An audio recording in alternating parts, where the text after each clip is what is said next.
Yon, magandang araw sa inyo mga kalapatids, mga kagwaps. Welcome back dito sa Gwaps TV Official.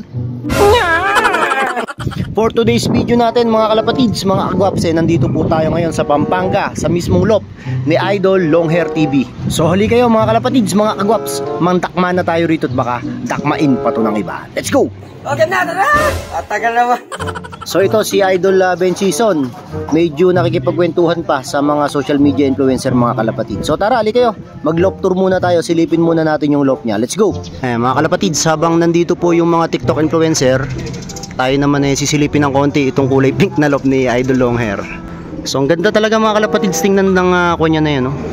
Widowwood. Iba talaga pagka organisado yung kulungan, ano? Tapos dito sa gawin na to, mayroon kayong makikita rito parang twin tower. Ayan, no? Ito yung viewing na isa, tapos dadaan yung ibon doon. Doon na sila magbo-viewing 360 degrees. So yan yung ginawang technique ni Idol Bench. Sa mga gusto pong gumaya, ayan po yung actual na video, gayahin nyo na lang po.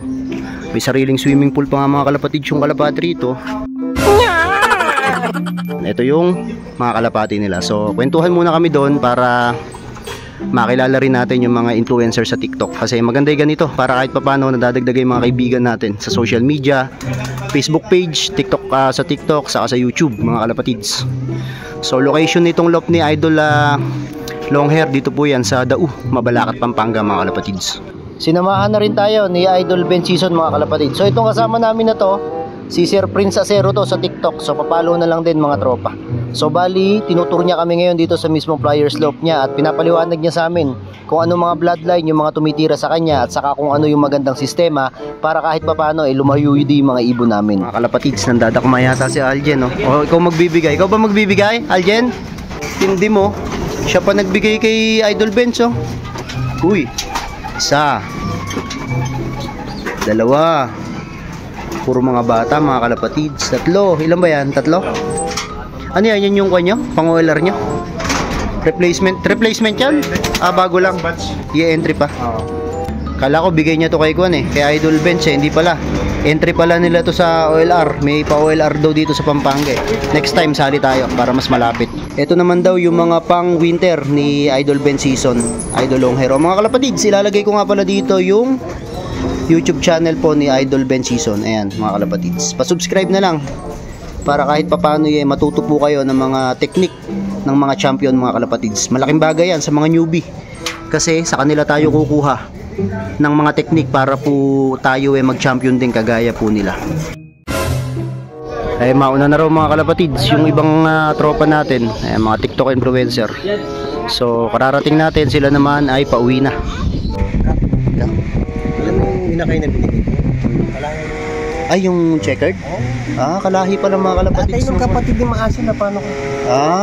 Kaya pala may, ayan, ganyang kulay yun napunta sa akin. Kamukha, ganyan nga. Ganda Tindi nung katindi nung lop visitor ni Idol Longhair. Ayan, second overall daw ng BBC to, nakaputi. Tumitikin ng ibon mga kalapatids. Mukhang uubusin yata yung napanalunan dito Sir Bench Ubusin na yung 500. Ganda paronda raw muna sila ng mga flyers nila. Ganda ng ikot mga kalapatids Ayan, si Superbook pinapapasok na yung mga naunang bumaba. Ito na mga kalapatids, nagbababaan na rin yung iba. Ganyan ang technique mga kalapatids, kapag kababa po ng mga kalapate nyo sa landing board, istikin na po natin para nasasanay po sila na itinutulak po natin yung ating mga kalapate. So lahat naman po ng veterano, ganito po yung ginagawa. Kaya kayo po ng mga baguhan, pwede nyo rin pong sundan to. Basta po pag nagparonda kayo, pagbaba po ng ibon sa mga landing board po ng inyo pong mga lop, diretso nyo na pong istikin para po masanay sila na mas mabilis silang pumasok. Eto na mga kagwaps, nandito na naman tayo sa sikretong kwarto ni Idol Longhair. So eto po yung mga breeders na dati ko na pong sinisilip dito. So palagay ko meron siyang mga bagong pairing na inilagay dito sa kanyang breeder. Ito pa lang yung first part mga kalapatids o yung unang pwesto ng kanyang breederan. Dito lang to, pagpasok nyo sa kanila makikita nyo agad to mga tropa. Kulay pa lang ng ibon na to mga kalapatids. Palagay ko bloodline nito masarela na agad. Ayun yung kapares niya, kulay itim din mga kalapatids. So mamaya pupuntahan natin yung mas maganda at mas malaking breederan. Dumadakma na si Sir Mukhang pumipili na ng mga pwede niya nga pag-inbesan mga kalapatids. Ay nakikita nyo ba yung nasa likod nila Sir? Ayun daming trophy mga tropa. So nakaipon na talaga ng maraming champion tong si Idol. Oh, eto na nga mga kalapatids. Baka naiinip na kayo. Pinuntahan na natin yung talagang breederan dito sa kwarto ni Idol Longhair. So eto, pagpunta nyo makikita nyo to. Pagka nag-loop visit kayo rito at pipili kayo ng mga kalapate, ayan po yung mga kalapate na pwede nyo pong pag-inbisan. Marami na pong young birds dito mga kalapatids. Yung mga stocks, eto mga tropa. So marami pa rin stocks. Nagkukulang na nga raw sila sa supply ngayon ng mga young birds eh.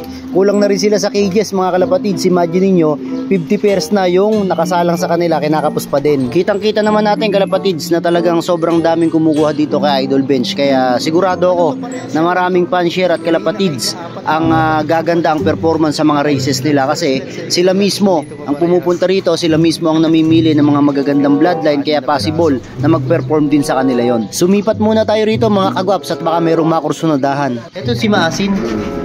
One lang pala yung size niya, no? Oh, small to medium lang pala yung size niya mga kalapatids. So. Tapos itong kapares. Ito yung full sibling nung first clock natin sa Katbalogan. First clock ng Katbalogan. Yung kapatid niya. Pero ito niya. Hanggang fourth lap lang ito. Nawala, bumalik na lang. Oo. Ayan, dalawa. Ito pala mga kalapatids. Kapatid din yung sila. nag-viral na Maasin Clacker ni Idol Bench. Ayun o. Yung nagkakagulo sila sa video mga kagwaps. Yan pala yun o. Kasimple ng itsura o. Pagka gusto nyo mga kalapatids ng mga foundation, open na open po ang lock ni Longhair TV. Dito po sa Dau, Mabalacat, Pampanga. Idol Bench, ilang parish yung kwan mo? Yung naka 50 pairs ba? Yung tapos kinukulang ka pa ng supply ano? Kulang pa tayo. Ayan, sa mga kwan po, sa mga bibili mga kagwaps. Sa usapan namin kanina, 50 pairs yung mga nakaparish niya rito, nakasalang, kaso nagkukulang pa nga kasi sobrang dami nag-a-acquired. So mas maganda siguro sumadya kayo rito, tapos pag-usapan nyo kung pwede ba na mamili kayo ng breeder o kumuha na agad kayo ng mga young bird. Pero sabi nga, kinakapos. Kaya malamang sa pila-pila mga kalapatids ang gagawin natin para makapag-acquired ng mga foundation. Nakakuha ni Sir Prince, nag-aabutan na oh. Bigay ni Sir Bench, pasuksok. 2 piraso. Anong ko nito? Anong bloodline nito, Sir Bench? Yung tatay nila, Opal check. Kuipers Japan. Kuipers Japan. Ano nila, Japan. Tacloban finisher, anak ni. Adi mataas ang kwan nito, mataas ang dugo ng Japan. Oh, 75%. 75% Japan ano. Parehas blue bar. Ganda oh. Ano masasabi mo Sir Prince? Speechless eh. Ganito ba naman yung tatay nila? Kadugo din ng galing nang napunta sa akin. Pulang mapapunta sa'yo. Ayun no. 75% Japan na talagang kwan. Japan talaga baseline dito ni Idol Longhair. Lolo, si Japan, Batanes. Ayan. Ito lolo. Ayun no. Ayan yung ano. Yan si Batanes. Batanes. Ang nanay nila, yan ang tatay si Batanes. Ganda oh. Kaya apo sila ni Batanes. Swerte yung pinareserve ni Sir Prince.